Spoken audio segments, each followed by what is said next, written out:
For centuries, scholars, priests, and governments have attempted to suppress one manuscript above all others, a book whispered about in hidden libraries and referenced in banned catalogs under coded titles. It is known today as the Grand Grimoire, a text believed to have emerged in the 16th century but containing rituals far older than the ink and parchment that hold them. Many historians trace its origins to earlier manuscripts from the medieval and late Roman periods, suggesting that the version known today is only the latest layer built upon fragments of forbidden knowledge passed secretly between occult practitioners. What makes this book so feared is not only its content but its reputation. It is said to contain detailed instructions for summoning powerful spirits, commanding entities, and forging pacts that societies across Europe considered dangerous enough to outlaw.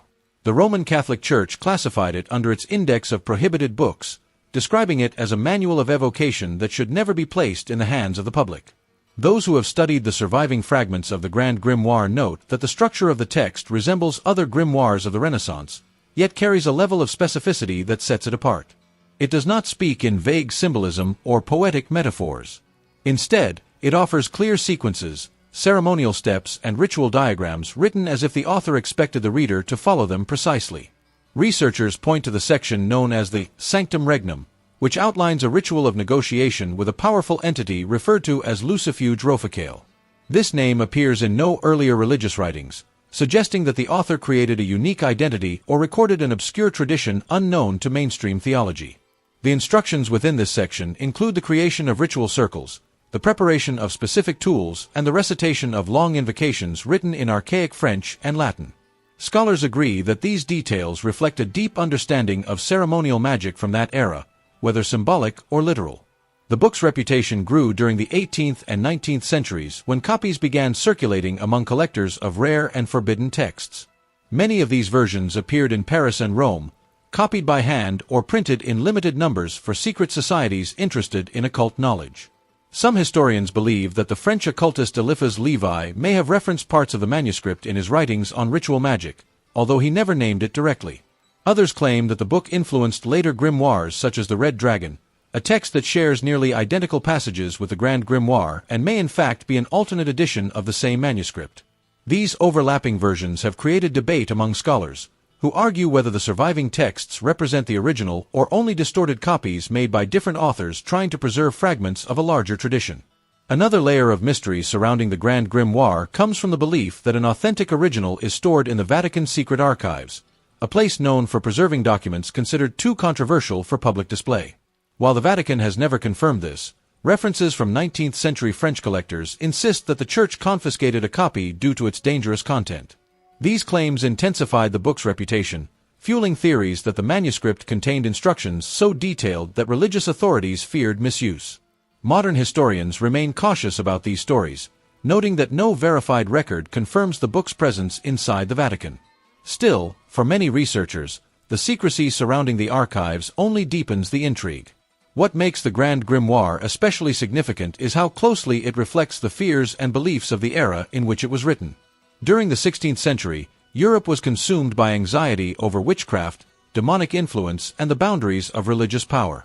Grimoires were common among scholars, alchemists, and healers, yet few contained rituals as bold as those described in this manuscript. It represents a period when magic, religion, and early science were intertwined, and when exploring forbidden knowledge could lead to imprisonment or worse. The precise nature of its rituals suggests that the author was familiar with the ceremonial structure used by both magical practitioners and religious orders, blurring the line between heresy and scholarship in a way that frightened authorities. Today, the Grand Grimoire remains one of the most talked about and controversial occult texts, not because people believe its rituals will open supernatural doors, but because it reflects the human desire to understand what lies beyond the boundaries of accepted knowledge. Its pages capture a moment in history where curiosity challenged authority, where fear shaped belief, and where forbidden knowledge became a symbol of both danger and fascination. Whether viewed as a historical artifact, a mythologized manuscript, or a reflection of the anxieties of its time, it continues to hold a place in cultural memory as the most forbidden book of magic ever written. As researchers continued to examine the fragments and later editions attributed to the Grand Grimoire, it became clear that the manuscript was not merely a collection of rituals, but a window into the mindset of those who believed that magic and the spiritual world could be navigated like a complex system. The most unsettling aspect of the book is how meticulously it organizes its instructions, suggesting that its author possessed an unusual combination of religious knowledge, ceremonial discipline, and familiarity with older oral traditions. Many scholars have observed that the Grand Grimoire does not present magic as a spontaneous or emotional act. Instead, it frames ritual practice as a precise operation, dependent on timing, preparation, and the correct alignment of symbolic tools. This structured approach makes the book unique among grimoires, revealing a deliberate attempt to codify practices that earlier traditions kept secret or transmitted only through apprenticeship.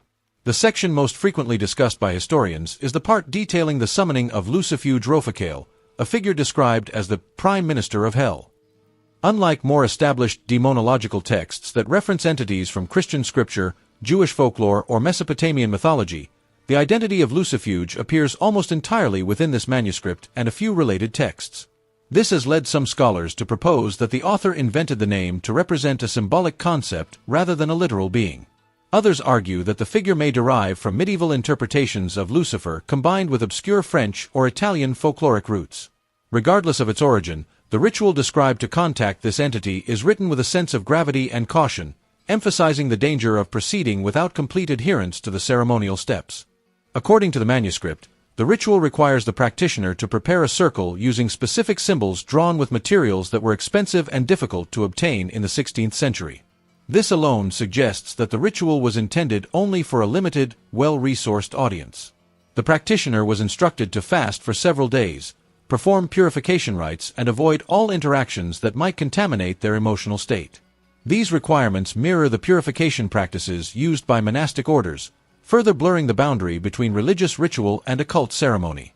The book insists that the practitioner must confront the entity with unwavering composure, a detail that historians interpret as symbolic of facing one's fears or inner conflicts rather than commanding a literal demon. Beyond the ritual of summoning, the Grand Grimoire includes sections on constructing talismans, creating protective symbols, and preparing mixtures described as anointing substances. While some ingredients referenced in the text are metaphorical or symbolic, others are historically accurate materials used in medical and religious practices of the time. The presence of herbs such as hyssop, mandrake, and myrrh, along with minerals like salt and iron, reflects a fusion of folk healing traditions and ceremonial magic. These components demonstrate that the manuscript is not the work of an untrained writer, but someone deeply familiar with the botanical and ritual knowledge of their era. Another intriguing feature of the manuscript is its reference to astrological timing. The book suggests that certain operations must be performed under specific planetary alignments to enhance their effect. This detail situates the Grand Grimoire firmly within the tradition of Renaissance magic, which blended astrology, natural philosophy, and theology into a single worldview.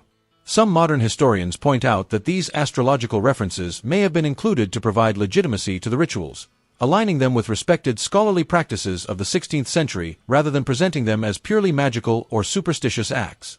The book also contains warnings that seem to reflect the author's awareness of the psychological effects associated with performing such intense rituals. Several passages caution the reader about the dangers of fear, doubt, or emotional instability, claiming that these weaknesses attract unwanted influences. While written in the language of demonology, these warnings align closely with early understandings of mental focus and emotional discipline.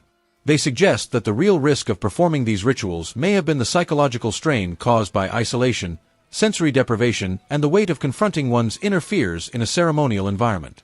This interpretation has gained support among modern scholars who study the psychological impact of ritual practices across cultures. The Grand Grimoire also includes references to consequences for misuse, describing misfortune, confusion, or spiritual imbalance as potential outcomes for those who approach the text without respect or preparation. Whether these warnings were meant literally or symbolically remains a subject of debate, yet they reflect the broader cultural anxieties of the period. Magic was perceived not only as forbidden but as dangerous because it represented a challenge to established authority, both religious and political. Those who sought forbidden knowledge risked social isolation, prosecution, or internal turmoil, and the warnings in the manuscript may have served as a reflection of these fears. In studying the historical context of the Grand Grimoire, researchers have found that many elements of the book mirror the concerns and intellectual shifts of the Renaissance. It emerged during a time when people questioned traditional religious interpretations, explored new scientific ideas, and revived ancient philosophies.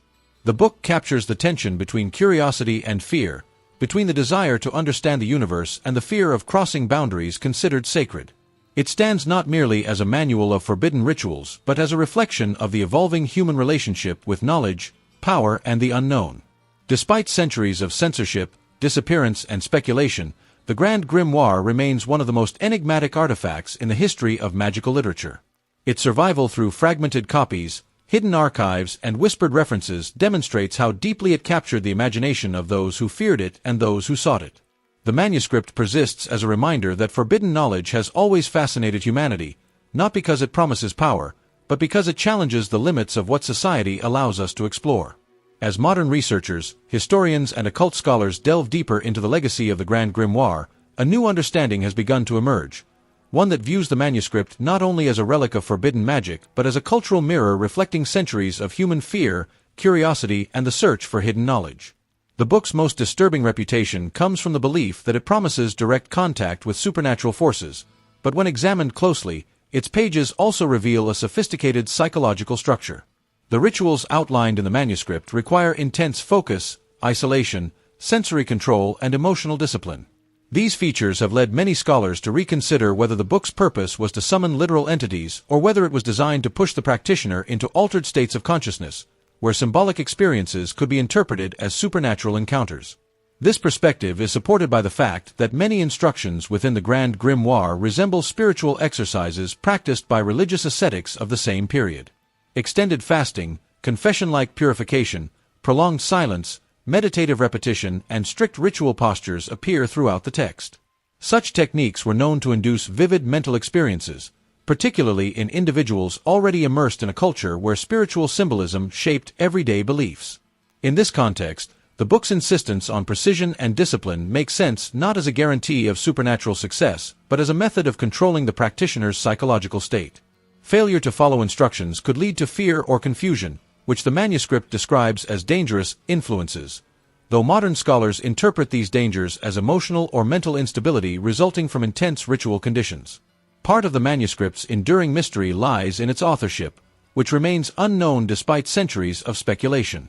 Some historians argue that it was written by a single, highly knowledgeable occult practitioner, possibly a defrocked cleric, given the text's theological structure and its use of Latin terms typical of religious training. Others propose that it was compiled from multiple sources, with each generation adding new rituals or modifying existing ones.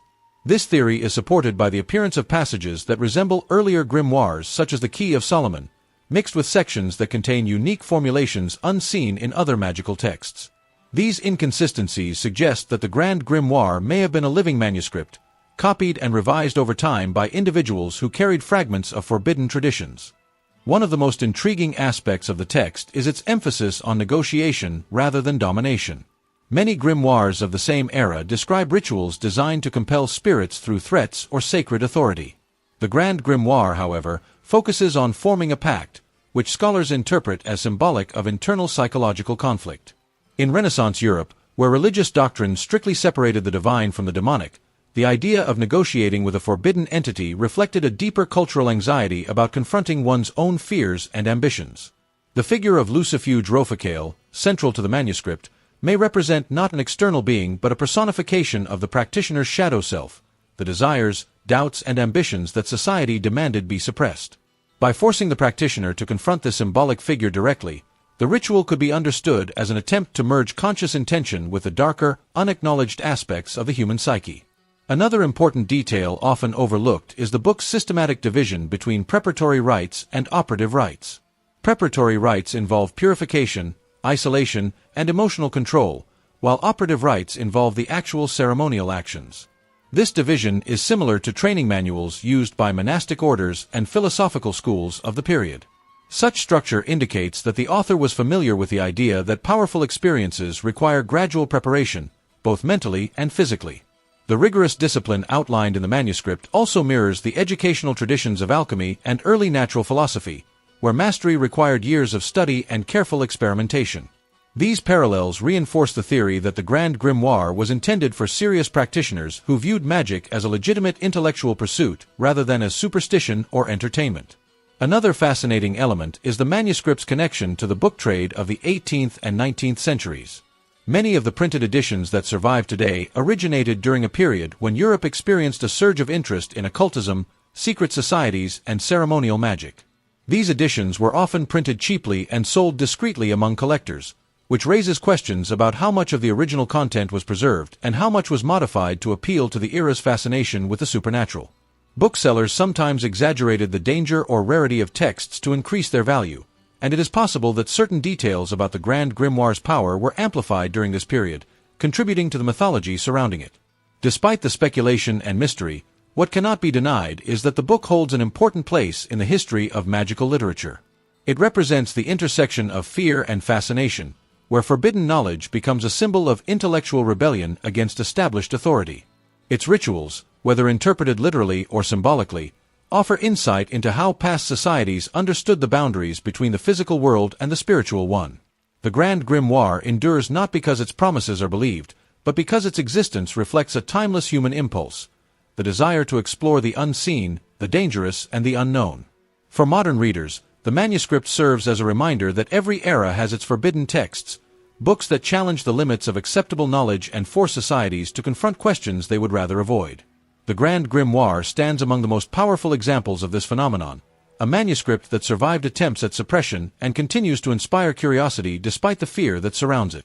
Its pages preserve a dialogue between the past and the present, between belief and skepticism, and between the human mind and the mysteries it seeks to understand. As the legacy of the Grand Grimoire reaches the modern world, its influence has transformed from a forbidden manual of feared rituals into a historical artifact that reveals the complex relationship between humanity and the unknown. What once terrified governments and religious authorities now fascinates scholars because it captures the emotional landscape of an era when knowledge was tightly controlled and curiosity could be dangerous. The book's survival through centuries of suppression reflects not only the resilience of ideas but the enduring human instinct to uncover what lies behind the boundaries of accepted belief. Its detailed instructions, symbolic figures, and ritual structures serve as a map of the psychological and spiritual concerns that shaped the societies of its time. Today, the fascination surrounding this manuscript is no longer rooted in fear of its rituals, but in recognition of its place within the evolution of human thought. It stands as evidence of how people once attempted to interpret dreams, anxieties, and inner conflicts through spiritual symbolism. The warnings woven throughout the text reveal how deeply individuals feared losing control of their emotions or stepping into mental states they could not understand. At its core, the book is less a portal to supernatural forces and more a reflection of the human search for meaning during a period of uncertainty and transformation. Through its pages, we see how ritual, myth, and introspection became tools for exploring the unseen dimensions of the mind. The power of the Grand Grimoire today lies in what it represents rather than what it promises. It reminds us that every generation produces its own forbidden knowledge, ideas that challenge established norms, beliefs that provoke discomfort, and texts that push individuals to confront the parts of themselves they often ignore. Whether viewed as a symbolic psychological manual or a historical curiosity, the manuscript continues to spark discussion because it touches on universal themes: fear, ambition, temptation, and the desire to understand forces that lie just beyond ordinary perception. Its survival ensures that the questions it raises will continue to echo far into the future. To everyone who supports this channel, thank you for being here and for bringing curiosity, reflection, and depth to these stories. Your interest keeps history alive, giving voice to the forgotten pages of manuscripts that once existed only in shadows. May this journey inspire you to explore knowledge with courage, respect, and the same sense of wonder that has guided seekers across every century.